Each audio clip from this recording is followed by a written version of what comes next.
ओम शांति। सभी बाबा के रत्नों को गुड मॉर्निंग।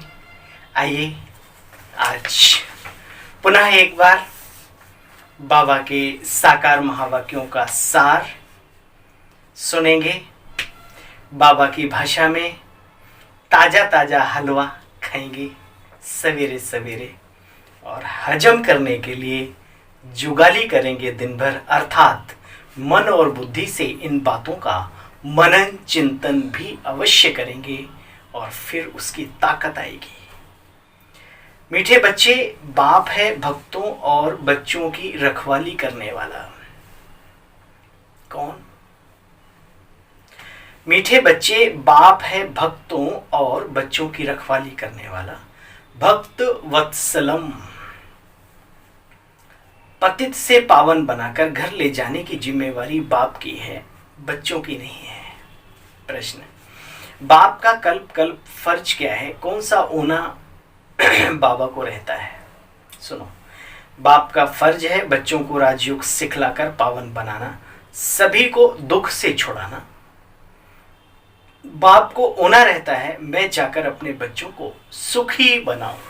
हर माता पिता चाहता है कि मेरे बच्चे सदा सुखी जीवन जिए, और यही भावना हमारे परमपिता परमात्मा शिव बाबा की है। ओम शांति। आज का गीत बजा है, मुखड़ा देख ले प्राणी जरा दर्पण में, ज्ञान रूपी दर्पण में अपने इस चेहरे को देख लो। मैं हमेशा कहता हूं, अगर चेहरा गंदा है तो भी दर्पण साफ है तो दिखाई दे जाएगा। अगर दर्पण ही गड़बड़ हो, मिट्टी जमी हो उसके ऊपर, बड़े परतें लगी हो, तो चेहरा भी दिखता नहीं है। तो ये ईश्वरीय ज्ञान अमृत भी है और दर्पण भी है, जीवन को आगे बढ़ाने की लाठी भी है ना? बहुत कुछ है। ज्ञान को अनेक नाम दिए गए हैं। तो इस दर्पण में बाबा की जो वाणी है, इसमें दिखता है हम कितने पानी में हैं, कितनी स्वच्छता आई है हमारे अंदर और कितनी अभी बाकी है। तो बाबा पुराने गीतों का साथ लेकर के और अपनी बातों को बच्चों को समझाया करते थे। ओम शांति। कौन पूछ रहा है?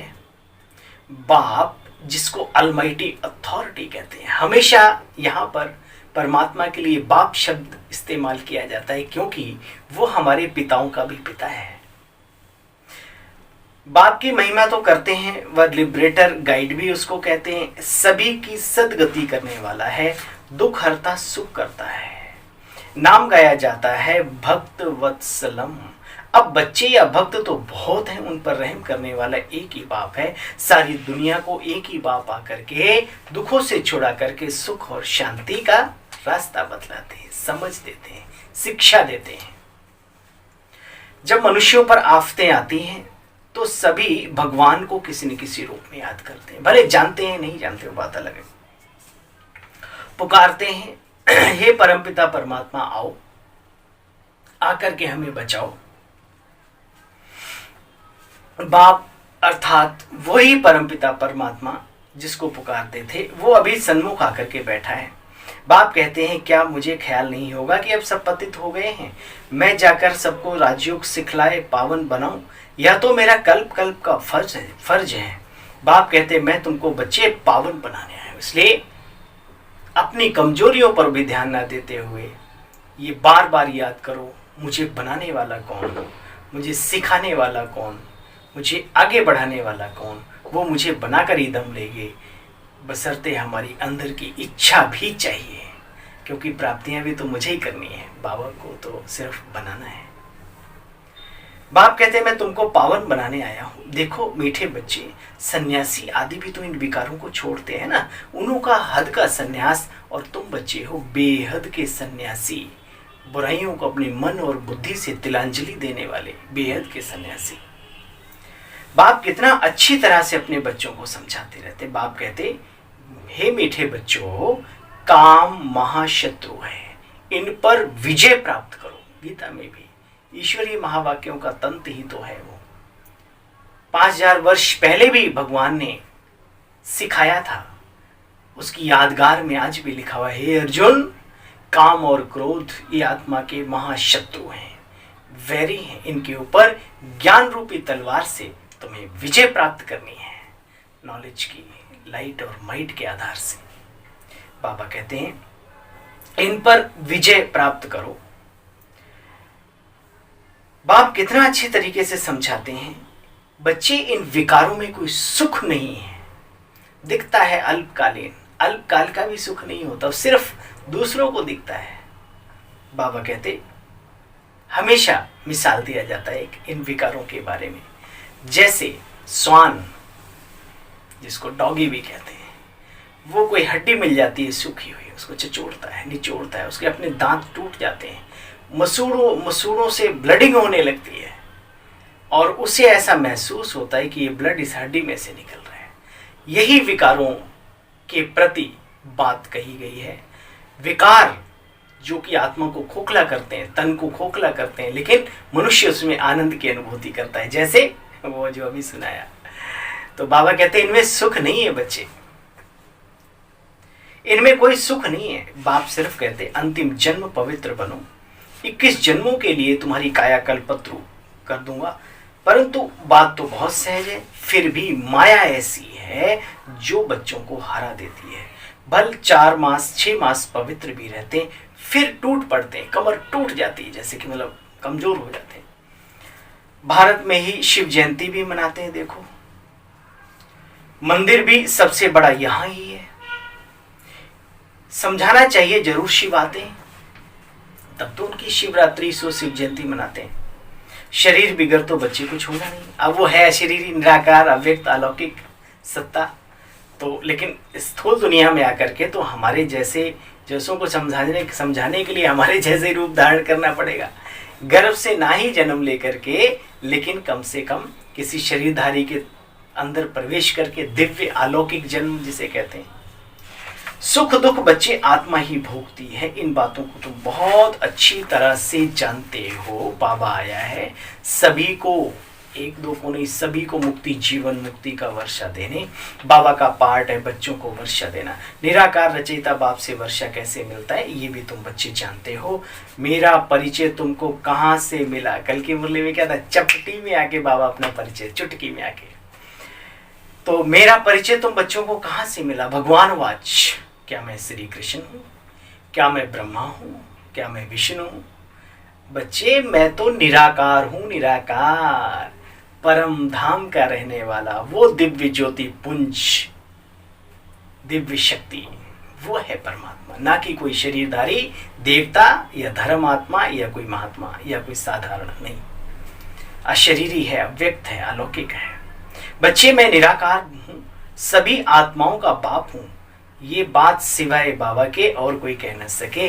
बल मनुष्य अपने को शिवोहम, या कईयों के नाम भी ऐसे होते हैं, प्रभु है ना, सीताराम, या जो भी है ऐसे नाम रखते हैं, लेकिन उससे कुछ होता नहीं।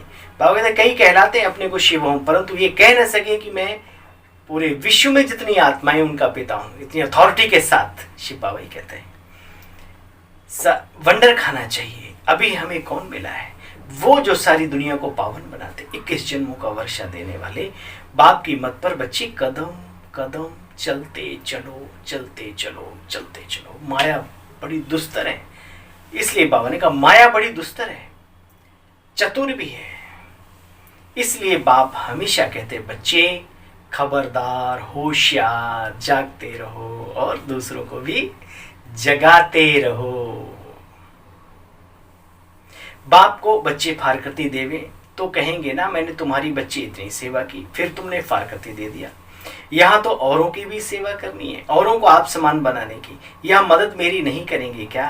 फारकती दे करके नाम बदनाम कर देते हो। लेकिन याद रहे, बाबा का तो नाम क्या बदनाम करेंगे, अपना ही सत्यानाश करते हैं।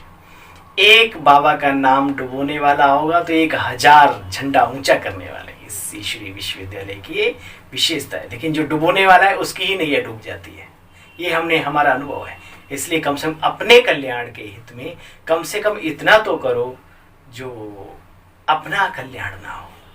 बाबा कहते हैं कितना मुश्किल होता है बच्चों को, अबलाओं पर फिर बहुत अत्याचार होते हैं। एक गड़बड़ करता है, वो अच्छी बातें आपकी 1000 हो, कोई नहीं जानता, सब दब जाती हैं एक बुराई में आकर के। तो उस एक बुराई के आने से क्या होता है ऐसे दुनिया, बाबा कहते हैं एक गड़बड़ करता है और जो अच्छे लोग चल रहे होते हैं उनको फिर शक की नज़र से लोग देखते हैं। इसलिए आप अपने लिए ना सही, अपनों के लिए ही अच्छे बन जाओ, अच्छे बने रहो। दौड़ नहीं सकते, उड़ नहीं सकते, धीरे धीरे चलना तो सीखो, कम से कम उल्टा तो ना दौड़ो। बाबा कहते अबलाओं पर बहुत अत्याचार होते हैं, फिर ज्ञान यज्ञ में विघ्न पड़ते हैं, माया बहुत तूफान लाती है। और वो जो 100 गुना दंड है ना, वो इसी तरीके से मिलता है, क्योंकि आपके कारण से अनेकों को नुकसान पहुंचता है। और प्राप्ति भी, अगर आप बहुत अच्छे हो तो आपके कारण से अनेकों को प्राप्तियां होती, तो वो भी पदम गुणा मिलता है आपको। बहुत गहरी बात है। बाबा कहते बच्चे माया कितने तूफान लाती है, ज्ञान यज्ञ में विघ्न तो पड़ते ही हैं। भक्ति मार्ग में ऐसा नहीं होता, वहाँ तो बस अपना जपना है और बस कोई सूक्ष्म बात इतनी रहती नहीं वहाँ पे। बाबा कहते सयाने बच्चे तो मेरी मत पर चलो, अपने दिल रूपी दर्पण में देखना चाहिए। मैंने कोई विक्रम तो नहीं किया, जो गीत बजाता है मुखड़ा देख ले प्राणी दर्पण में। विक्रम करते तो फिर बच्चे 100 गुना दंड हो जाता, बहुत नुकसान कर लेते हो। माया के भूतों को अंदर से भगा देना चाहिए, इतनी दृढ़ता, अंदर से नफरत आनी चाहिए इन चीजों से, तभी आप परिवर्तन हो सकते हैं। फिर ज्ञान योग सब आपके ऊपर वर्क करने लगता है, जब आपके अपने अंदर बुराइयों के प्रति नफरत पैदा हो जाती है। बाबा देखो बच्चे कितने साधारण स्वरूप से चलते हैं बच्चों के सामने। कहते हैं बच्चे मैं तो अपने बच्चों का सर्वेंट हूं। तो ऐसे बाबा को कभी भूलना नहीं चाहिए। तुम्हें बहुत ऊंच सर्विस करनी है, बाप को याद करना है और अभी घर चलने की तैयारी करनी है। अच्छा भाई, मीठे मीठे स्किल दे बच्चों प्रति माता पिता बाप दादा का याद प्यार और गुड मॉर्निंग। रूहानी बाप की रूहानी बच्चों को नमस्ते। हम सब रूहानी बच्चों की रूहानी बाप दादा नमस्ते। नमस्ते मीठे बाबा, नमस्ते, शुक्रिया मीठे बाबा। धारणा का सार ही सुना, एक बार रिवाइज कर लेंगे। रोज अपने दिल रूपी दर्पण में देखना है कि कोई भी विक्रम करके अपना व दूसरों का नुकसान नहीं करना।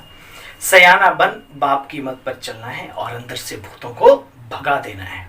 बाप जो सत्य समाचार व कहानी सुनाते हैं वह सुनकर बोलो औरों को भी सुनानी है, तभी तो सर्विस होगी ना, ये पुण्य कर्म इकट्ठे होंगे।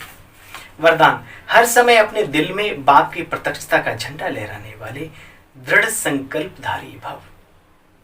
बाप दादा कहते हैं देखो बच्चे, जैसे स्नेह के कारण हर एक के दिल में आता है कि हमें बाप को प्रत्यक्ष करना ही है, ऐसे अपने संकल्प, बोल और कर्म द्वारा दिल में अपने अंदर प्रत्यक्षता का झंडा फहराओ। निश्चय बुद्धि बनो बाबा के प्रति, बाबा के कार्य के प्रति। सदा खुश रहने की बच्चे डांस करो, कभी खुश कभी उदास, ऐसा नहीं, कभी खुशी कभी गम, तररम पम पम नहीं होगा। सदैव खुश रहो। अच्छा, खुश रहने से जाता क्या है?